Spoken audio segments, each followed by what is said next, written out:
Welcome to video number 6, and we're going to start getting technical, and I'm going to show you how to create a list within GetResponse. And a list is basically the first step. You can think of it like your campaign, and some autoresponder services will actually use campaign as the name of the list. So you'll see list, you'll see campaign, and it's pretty much all the same thing. Now, before we talk about different ways to build your list and different types of opt-ins like single opt-in or double opt-in confirmation lists, and which one is potentially better for you, when you create your lists, a lot of times a question might arise, which is, should you create a different list for every single product that you have? Should you create a different list for every different affiliate product that you're promoting?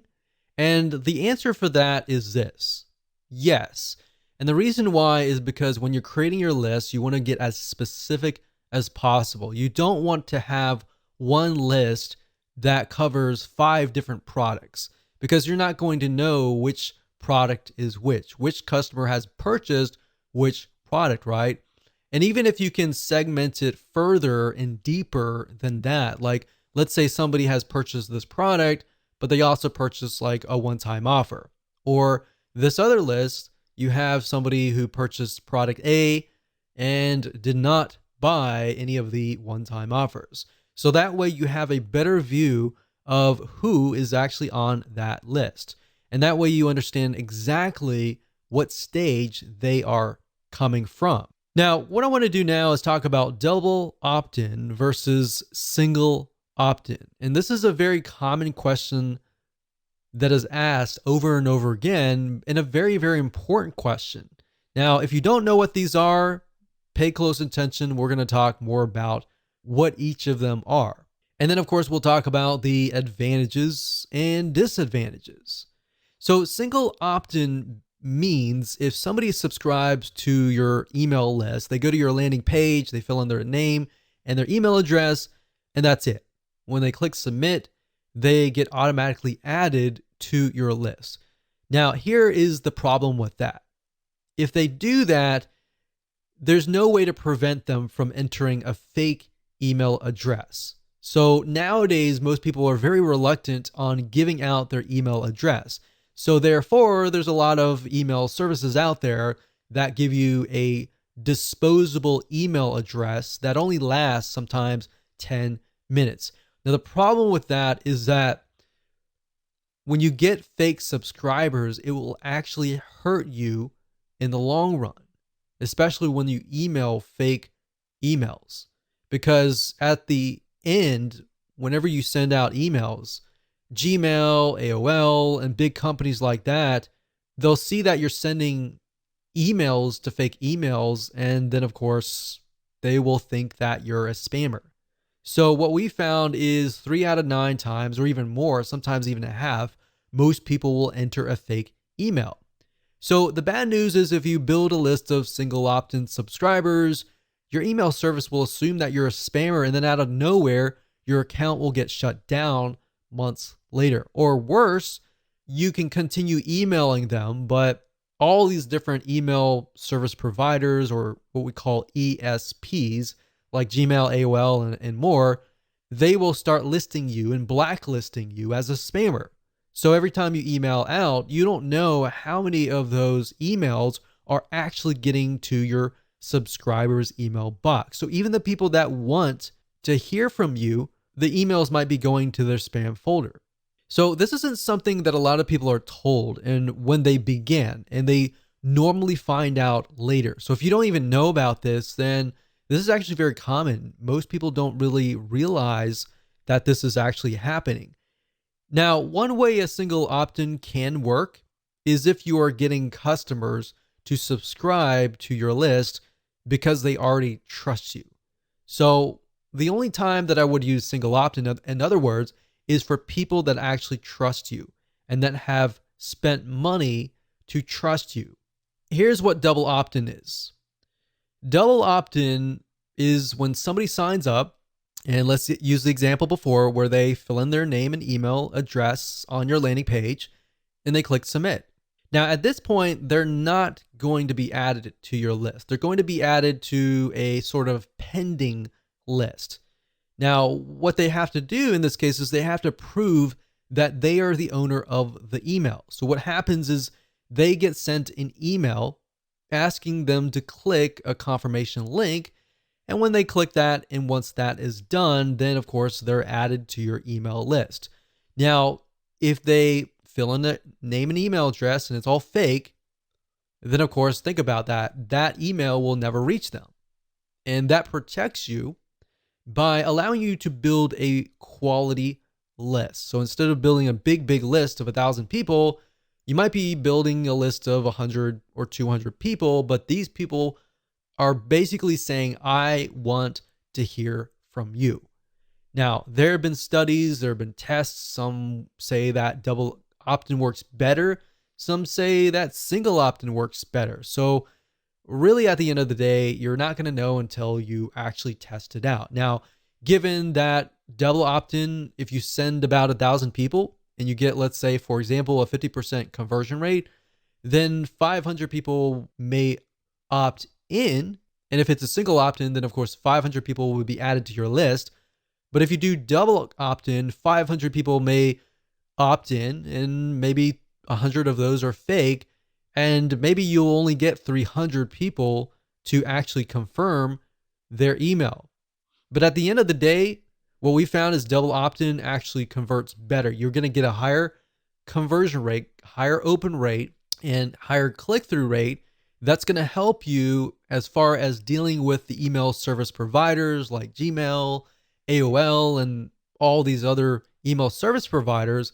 And your reputation will move up. Your emails, when you send them out, are going to land in people's email inboxes. And of course, because you're emailing people that want to hear from you. So that's why we found in our tests that you will actually get a higher rate of opens, a higher click-through rate.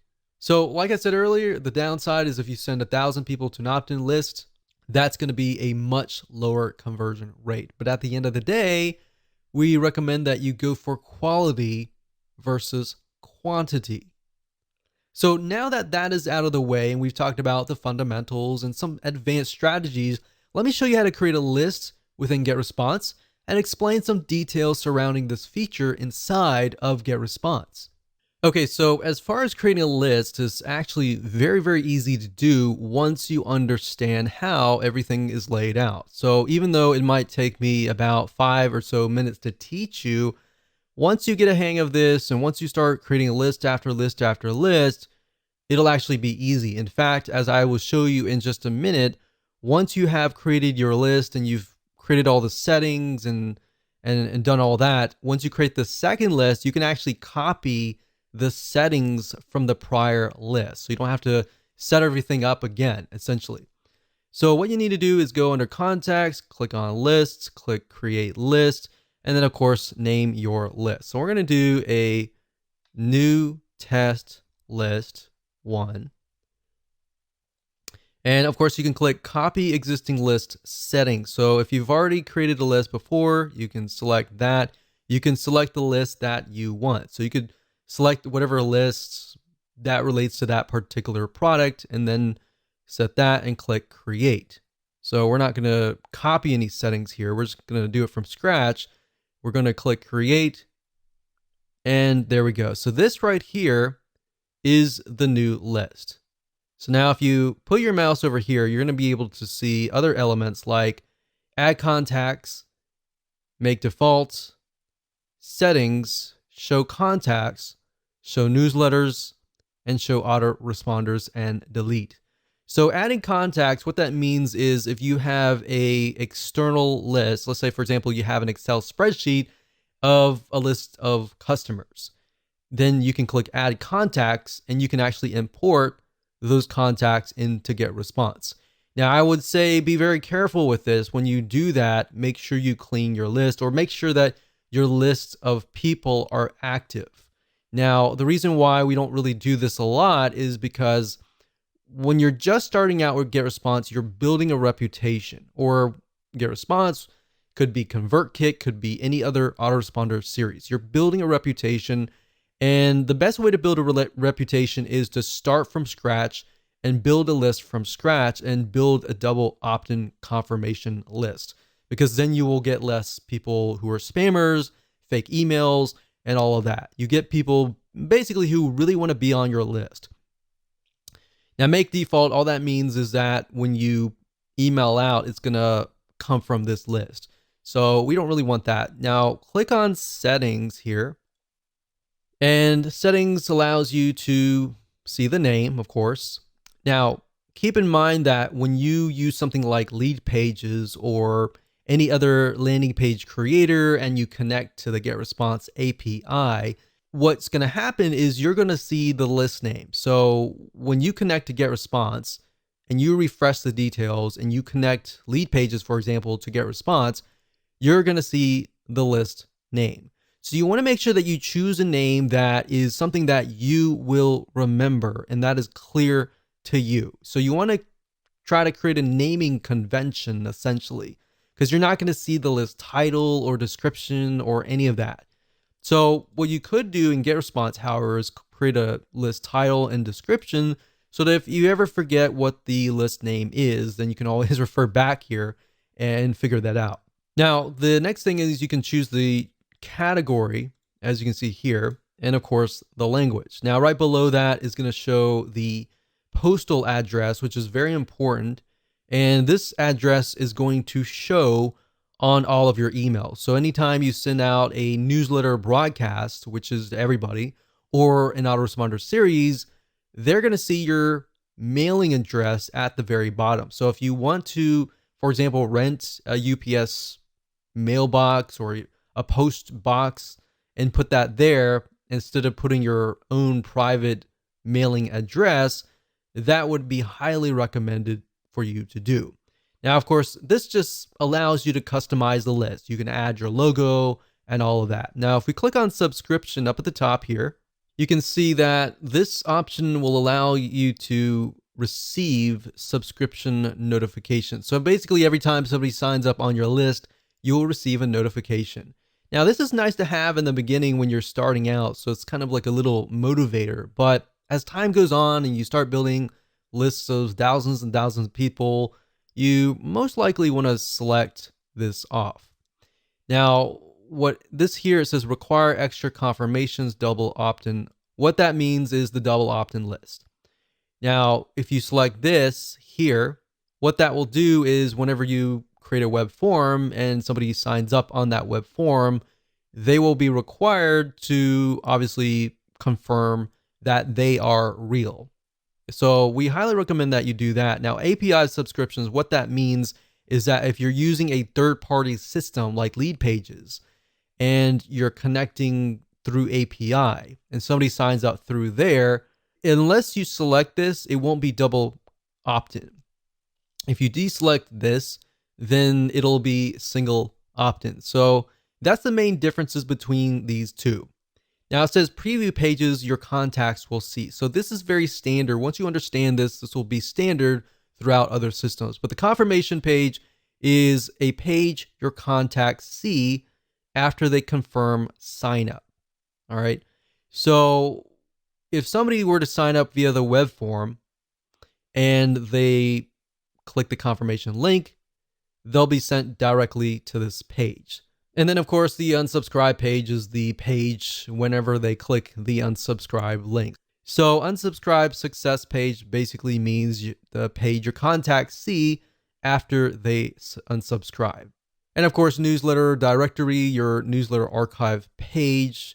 We don't really use that unless you want to show people all of your archives. And of course, you can tell the system where you want to host your confirmation page, either getresponse.com or a custom URL. So if you don't want to use getresponse.com's standard page and you want to use your own page on your own domain, you can select this and send them directly over to there. And of course, you got the confirmation message, and you can say, I want this message to be in HTML format or plain text. Now, if you're asking which one is better, it really depends depends, you're going to definitely want to use HTML. Plain text is just plain text. There's no graphics, there's no nothing. It's just plain. So at the end of the day, it really depends on your list.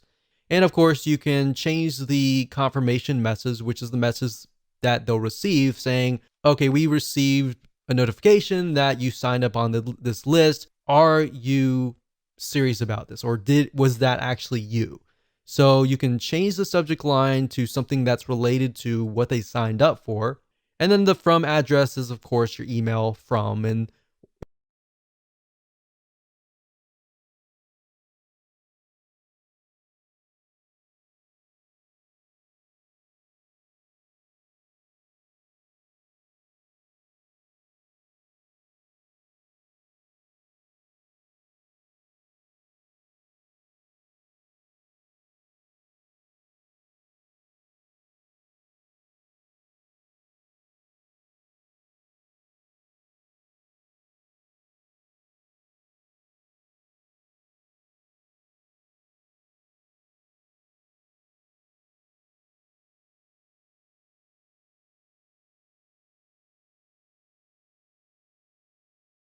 hello and welcome back. This is video number 7, and we're going to dive right in and talk about setting up your autoresponder series. So once you create a list, you need to set up an autoresponder within GetResponse.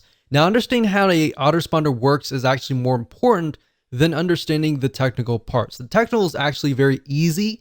Understanding how an autoresponder works is crucial, because then it doesn't matter if you're using GetResponse or any other service. This can actually cross different platforms, as long as you understand the concepts. Now, an autoresponder allows you to choose when you email your subscribers, the time zone, all of that. Now, a very common question that we have seen is, when should you email your subscribers? Or even how many times should you email your list? And while I can't give you an exact answer, I can say that it really depends on your audience. If you've done the proper demographic research and you understand somebody's typical day and all of that, then understanding when is the best time to email them is actually quite easy. Now, the beauty of GetResponse is that you can set it up to email them following the same time that they signed up, meaning you can catch them at the best time that they signed up. So let's say, for example, that one of your subscribers signed up on Wednesday at 3 p.m. What GetResponse will do is it'll actually detect that, and you could set that within your email autoresponder system and say, okay, email them every day at 3 p.m. or every week on Wednesday, 3 p.m. Now, you don't have to do that. You can actually set it up differently. You can set it up so that they receive an email every day, every other day, or once a day, and then you skip 2 days, and then you go 3 days. Or you can even set it up so that you only email them during Monday through Friday and you skip Sunday and Saturday. Now, the only time that you would want to do that is, let's say, for example, that you're a local business or you know that your audience is not going to be available during Saturday and Sunday. So that's why it's crucial to understand when your prospect is actually near the email, they're near their desktop, they're awake, they're not working, and all of that. And like I said, you can email them based on time zone, which is great if you are reaching people globally. That said, what we have found though across the board in different niches is that we found that 10 a.m. or even 10:30 a.m. is to be the best time to email. What we found is weekends are also awful, and they're very awfully low in open rates, but they tend to be higher in quality click rates, meaning out of 1,000 people, you may normally get 400 people to open your emails during the week, but maybe during the weekend, you might only get 300. But out of those 300 people opening that email, they might click through at a higher rate. We can't give you a definite answer with that as well, because different niches are different. Another thing we found is that Mondays tend to be low, and that typically is because people are coming off the weekend, they're tired, and they a lot of times don't really want to check their email. They have to check their email, but they may not really want to check their email, or they're catching up on things and they're really, really busy. But we found that often Tuesdays or Thursdays tend to have higher open rates. Now, if you want, you can go to Google and type in the best time to email your audience in a specific niche, and you might actually get that data. Because a lot of the email autoresponder services out there will actually collect this data and provide that to you. Like I said, at the end of the day, you don't really know. Unless you really know your audience and you know what their typical day looks like. Out of 1,000 people, the majority of people, they wake up, they go to work, they come back. Maybe during lunchtime, they are actually near the computer at 12 p.m. or even 11:30 p.m. You know that. And you know that they come back home. The best time to reach them maybe 7:30 or 8 p.m. during their time. So that's why understanding their typical day and what that looks like is so, so crucial. So now that I've covered some basics here, let's jump right in, go to Get Response, and I'm going to show you how to set up an autoresponder series using the Get Response system. So there are two different ways to create an autoresponder series. You can either go under email marketing and straight to autoresponders, or you can go the roundabout way if you're at the contact list section and go under contact lists, go where we showed you earlier and select show autoresponders. But if you select that, you're essentially going to be sent over here. So it's just easier to go here. But I wanted to show you that just in case and you have a better idea on how to navigate Get Response. So now that we're here, we can click Create New, and we're going to create a new autoresponder. So this was the new tests list 1. And we could call this like survival meal. So this is obviously for you and you alone. Now on the list, we have to connect the autoresponder to the list. So we have to select this and then find the list, which is the new list 1. So we're going to click this. And as you can see here, I went ahead and selected that. So you need to connect that too, otherwise it's not going to work. Now, right here, this tells you when do you want the first message to be received. So after they confirm that they are indeed real and genuine, then the next thing is when do you want them to receive the email? Now, it's my recommendation that you immediately send them an email. So I would put day 0. And while that doesn't really make sense because it should be day 1, that's how most autoresponders are set up. So day 0 really means 1, immediately. Day 1 usually means the next day, 24 hours after that. So that's that. You can send the message immediately with delay of. So if you select that, you could say, well, I want them to receive it maybe a couple hours later. So the way and the reason why you would need to do that is, let's say, for example, that you're a consultant and you get people signing up on your forms and you say to them like, okay, if once you sign up, we'll look through your details, and if you're legit, we'll start sending you emails, kind of deal. Or if it's a local business, you could specify that I only want to email on Monday, Tuesday, Wednesday, Thursday, Friday. We'll negate Saturday and Sunday. You could do that as well. So you could send immediately on these days and skip out on Saturday and Sunday.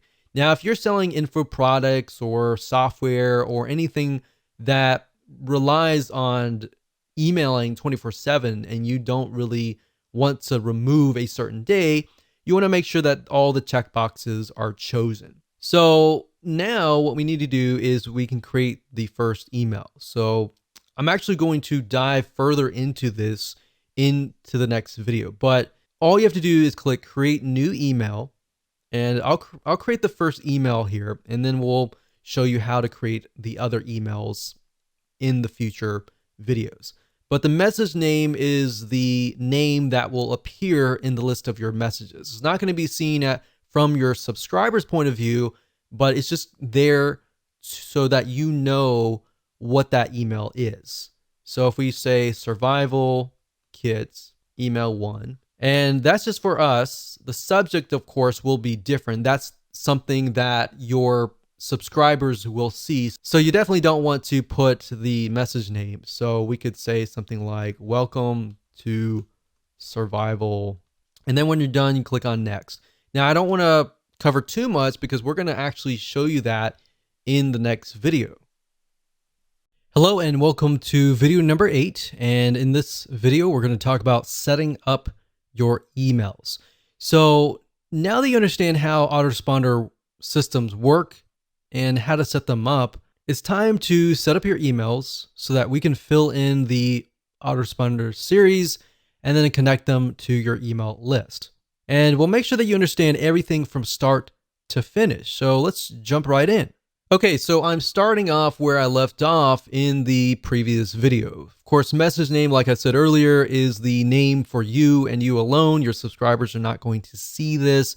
And of course, subject line is going to be the title or whatever shows up in the person's email box before they click.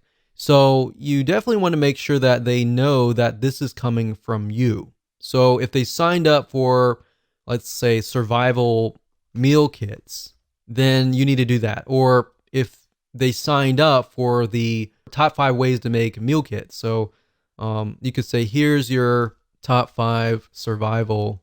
So you want to make it short and sweet, but to the point.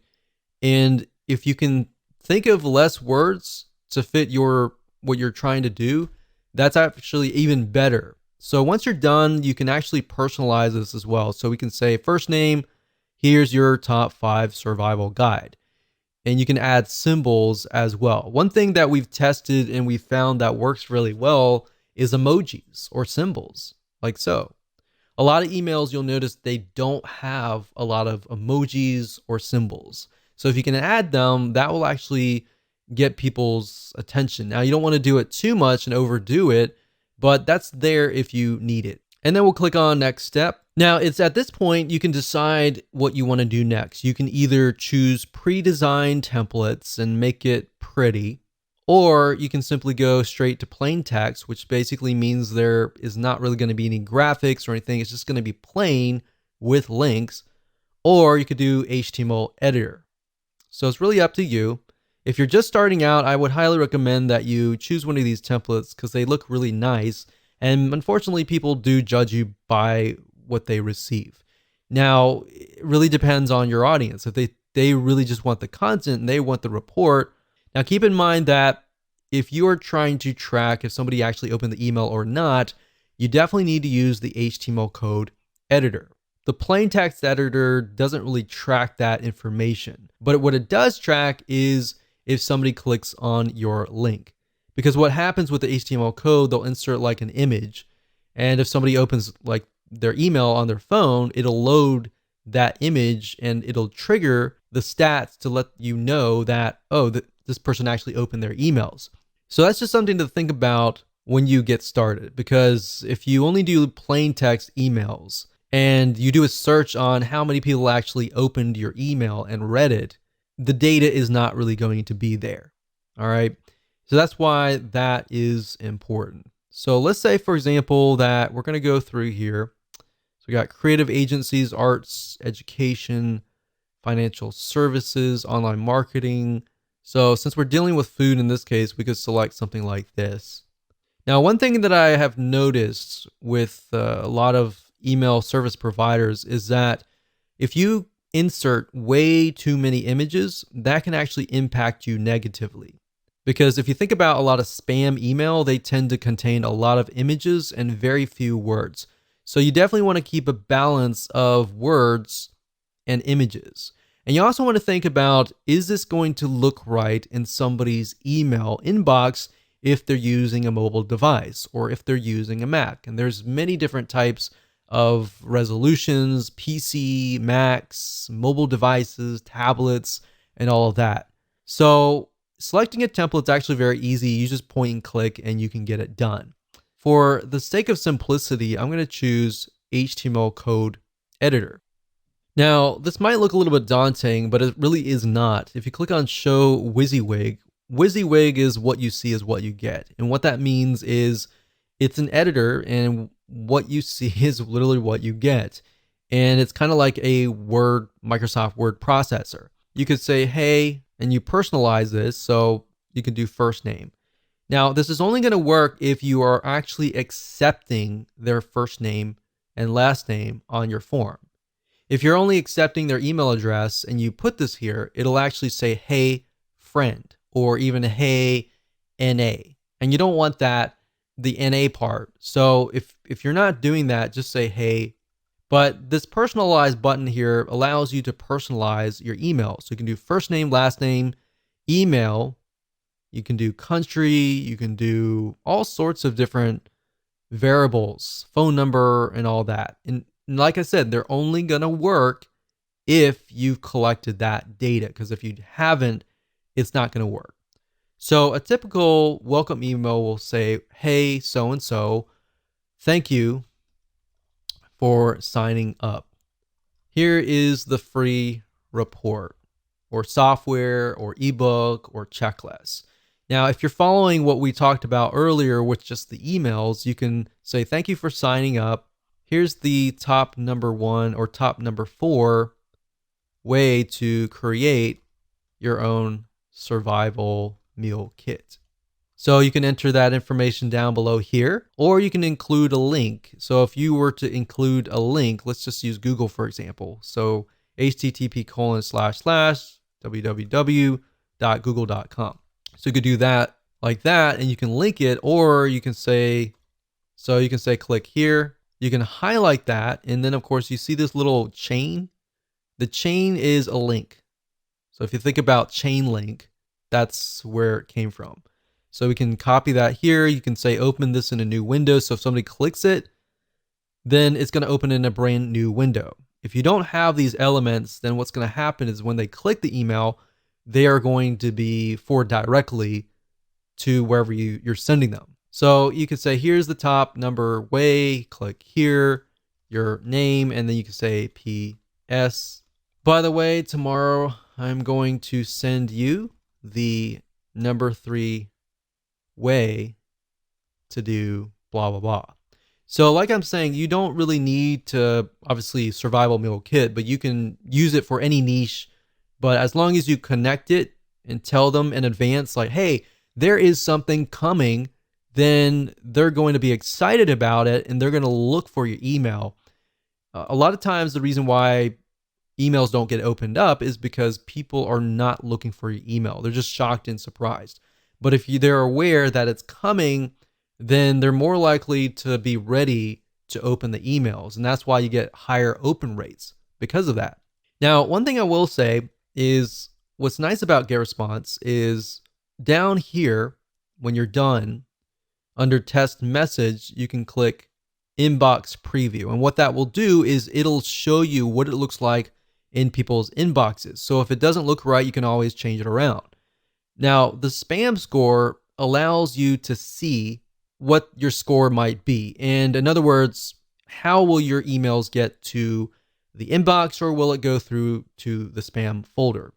Now, the nice thing about GetResponse is it tells you what you need to do. Now, this isn't really something that you can touch, but these here, HTML right here, there's no HTML tag. So because there's no HTML tag, I got a negative 0.6. So how do we bring that lower? Well, I'm going to show you. If you click on hide WYSIWYG, you're going to see HTML code. Now, don't make this scare you in any way. I'm going to show you how. So if we zoom in here, if we type in bracket, open bracket, close bracket, HTML, open bracket, close bracket, body, all right, and then we go to the very end, go to the very end here. So it's going to look like this. It's going to close, but instead of HTML and then body, it's going to be body and then HTML. So we type body, open bracket, close bracket, HTML.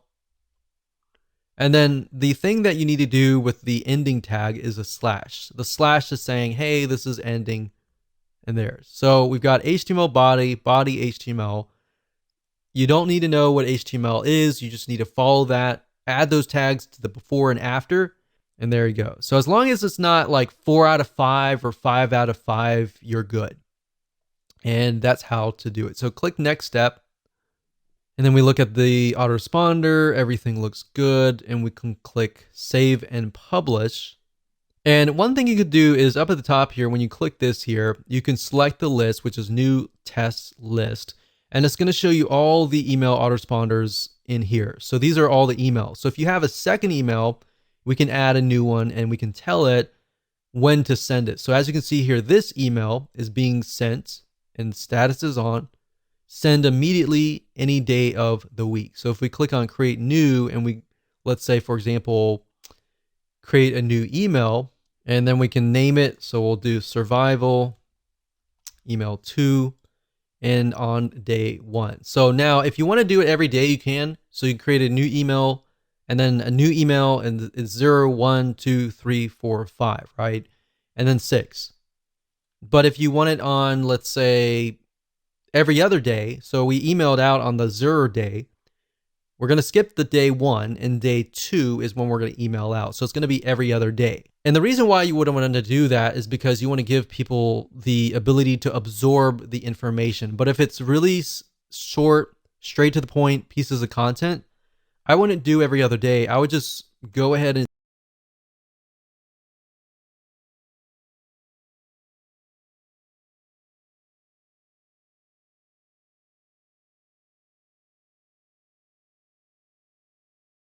now that you have set up your autoresponder system, you can set up your web forms. In other words, web forms are forms that allow you to collect people's emails and their names and get them onto your email list. Now, keep in mind that a lot of you may not need to do this, especially if you're using a landing page creation system like Lead Pages or something else that connects to GetResponse or your autoresponder system through API. If you're doing it that way, you're not going to really need to know how to do this. You only need to know how to do this if you're not using those systems. Now, at the same time, if you don't know how to do this and you've never done this before, I would highly recommend that you actually watch this video so that you have a better understanding of how things work. Because there will come a time where you may need to set this up. So with that said, let's jump on over to getresponse.com. And I'm going to show you how to set up a web form. Okay, so to create a form, all you need to do is go to this forms and surveys. So click on this and you're going to see manage forms. Next thing is click on create form. And then of course you'll have the ability to create a form. So you can either use the list builder wizard, as you can see here. So this is a variety of different forms. You can create newsletter signups, free course signups, different types of purposes too, like leave feedback, feedback forms, Facebook forms, blank forms, order forms, and more. So it's not just web forms, there are all sorts of different forms. But for this purpose today, and in this particular video, we're going to focus on sign up forms. So we're going to click on newsletter sign up.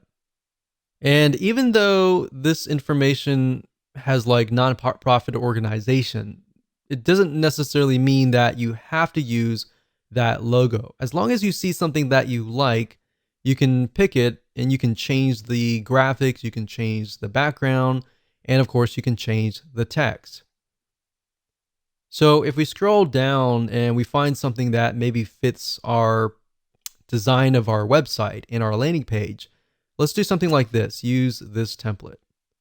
So now at this point, if you select the items, you can actually change them. So this is a different logo, so we could change it to our own logo, click image, and of course go through the process of finding either a logo or clicking my images and finding your logo. Now, for the sake of simplicity, I try to keep my web forms very simplistic. The text should say something like, sign up for this free report, free ebook, free checklist, the top 5 ways to create a survival meal kit kind of deal. You have to tell people what exactly that they are getting so that they kind of can visualize what they're going to get on the other side. So keep it simple, straightforward, to the point. Enter the name, email, and then sign up for updates. Now, what I recommend that you do, and this is something that has worked well for us, is to change this into something like send me the report. So that way, psychologically, when they click on that, they're thinking, oh, I want you to send me the report, right? If you just have a submit button and that's it, in reality, your conversions are not going to be as high because it doesn't really tell people what they get. So this tells people what they get, but this tells people that, okay, they're definitely going to get something. So send me the report, send me the checklist, send me the report to my email. So that way, the next step in their mind, psychologically, they're waiting to receive an email. All right. Now, you can test this out. If you only want to collect emails only, you could remove the name here. But if you do that, just keep in mind that when you customize your emails and you personalize them, you can't say, hey, first name, because you don't have their name. So going through here, these are just elements that you can add. And of course, you have the layout and the style. You can change the design, the color, and all of that. When you're done, you click on Save and Publish. And there we go. So we're almost done. And now there are several different options that you have. You can say, I will install the form myself, and it'll give you a script code. So this is JavaScript. You can click Copy. And then, of course, you can add that to your landing page. You can add that to your blog. Now, like I said, if you're using lead pages, then you're never really going to have to even go through this process. This process really is only for if you are posting this directly to your blog or anywhere else. You can also say GetResponse will host my form. So what this will give you is a direct link to a URL. So if we go here, when somebody goes straight to that link, they are then, of course, sent to the opt-in here. I would not recommend that you do this unless it was like a customer or somebody that really trusts you. In fact, I would highly recommend that you use an external landing page creator, or you use the built-in one in GetResponse. And if you do that, you don't even need any of this information. And that's how to create a web form. Hello and welcome to video number 10. And just want to say congratulations, you have reached the end of this video course. This is a bonus advanced strategy that I'm going to teach you that a lot of times you are not taught. And most people don't even realize that this is happening. So kind of going back to what we talked about in single opt-in versus double opt-in. If you create a double opt-in list, you still need to do a little bit of cleaning, but not as much is compared to that of a single opt-in list where you could be getting a bunch of fake emails. So in other words, cleaning your lists consistently and maintaining that every single month. Because like I said, email ISPs like Gmail, AOL, Yahoo, they do care if you have people on your list that are actually active or not. If they're not, that can be an issue. So if you have a list of 1,000 people, and out of that list of 1,000 people, you have 100 people on there that are fake, that will actually hurt your email deliverability. So even if you have 900 people on there that are not fake, because the ESP or email service provider sees you as a spammer, they may not allow those 900 emails to even get to your legitimate subscribers, if that makes sense. So how do you go about doing that by using GetResponse?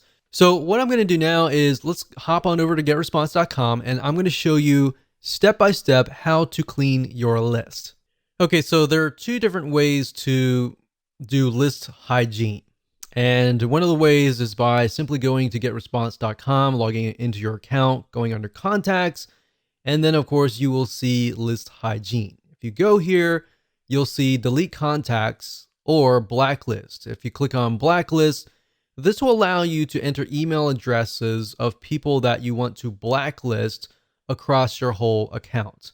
So to do that, what you can do is go to blacklist, click global blacklist for my account. And what that will do is it'll remove them totally from all of your lists, meaning anytime somebody tries to sign up again, they won't be able to sign up. Now, obviously, they could get around that by entering a fake email if you had single opt-in turned on. Or they could use a fake email address even if you're using double opt-in as well. So this only protects you to a certain degree, and this works actually really well in a lot of non-technical niches, especially.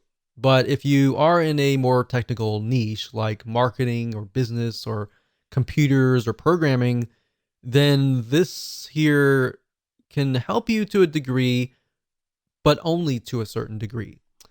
And of course, blacklist for specific lists, which allows you to blacklist people for specific lists. But at the end of the day, we recommend doing the global blacklist compared to the specific lists. Now, another way of doing list hygiene and finding people that are maybe not active is by going to click search. Now, another way to do list hygiene is go to search and click on advanced search. And what we're trying to do here is find people that maybe who have never opened an email before or have never clicked a link before. Now, one thing to note here is that unless your emails are HTML emails or template-based emails, you're not going to be able to track whether or not they open the email. So keep that in mind. Another thing is sometimes some devices won't actually load. If for example, Gmail, if you send an email to a Gmail account, a lot of times if you'll notice it says that the user has to click a link to allow Gmail to load an image. And if they don't click that and they open the email, then that's also hard to detect. So that just keep in mind that unless you have HTML email set up, that's one hard indication to go by. Now, one good indication to go by is if they actually click the link. So regardless of it's a plain text email or an HTML email, as long as they click the link, you can detect that. So what I would go by is people who do not click links. All right. What you can do here is you can do all selected lists, any autoresponder setting. So basically we're saying every single subscriber, and we're going to add a condition, and let's say contact actions. So message open. And like I said, it's hard to detect that. So let's say last click date.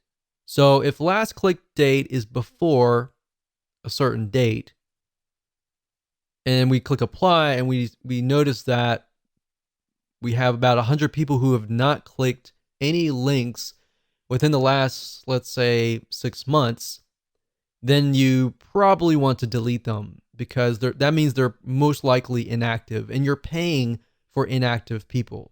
I know psychologically you might be thinking, well, I want to keep that list. What if that list were to come back? You put them into a segment, you email that list, and you say, hey, I noticed that you haven't clicked any links. I wonder why and how I can improve my content to fit your needs. Something like that may allow you to reactivate people who just aren't opening their emails. And you got to keep in mind, some people are just busy. So you can do that, but you can do the opposite. And let's say you send that out, nothing happens, and you might get a few people clicking. But then, of course, you have the far and few people that just don't click. They sign up, they forget about it, and they go to the move on to the next thing. So for those people, you can say contact actions last click date is before, let's say, 6 months out. So we click apply. And then now what we do is we see there's a certain amount of contacts down here that will be able to see how many people are not clicking the links. So now what we can do is we can save this. We can click this here, this email address, and we can save it as a segment, and then we can email that segment. There are many different ways of doing this, but you really need to get creative and just think about, okay, what signifies somebody who is not active? And if they're not active, I shouldn't be paying for them on my list. And number two, believe it or not, they will actually harm your list. So if you have a list of 1,000 people and only 10% are actually clicking through, or worse, only 1% are clicking through, then because it's a bigger list, you have a smaller amount of percentage. And as you're emailing out, the email service provider will analyze how many people are actually clicking your links. Now, let's say you have 900 people out of that list that are just inactive. So you delete all those 900 people, and then you are left with 100 people. But let's say those 50 out of the 100 people were clicking anyways. Now you've narrowed it down from a very small percentage down to 50% open rate and 50% click-through rate. So maybe a higher open rate, a larger 50% click-through rate. And that is why you need to clean your list.